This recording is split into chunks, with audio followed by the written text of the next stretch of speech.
अहमदनगर जिल्ह्यातील शेवगाव तालुक्याच्या मेंगी शिवारातील 85 गट क्रमांक शेतांमध्ये गांजाची लागवड करण्यात येत होती.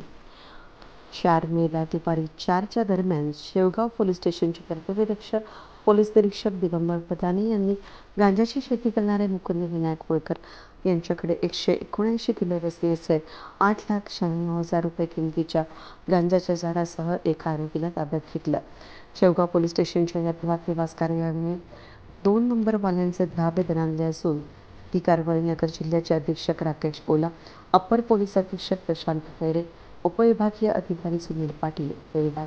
शेवगाव यांच्या मार्गदर्शनाखाली शेवगावचे पोलीस निरीक्षक Digambar Padani, police sub inspector Amol Pawar, सहाय्यक फौजदार बॅचलर Sasani, police head constable Natade, police head constable Kishor Kale, police Naik Umesh Gaikwad, police Naik Sandeep Awhad, police constable Shyam Pinjal, police constable Bappa Dhaktode, police constable Amol Thale, police constable Eknath Jalkar, police constable Santosh Wagh आणि पोलीस कॉन्स्टेबल बडे यांनी ही कामगिरी पार पाडली.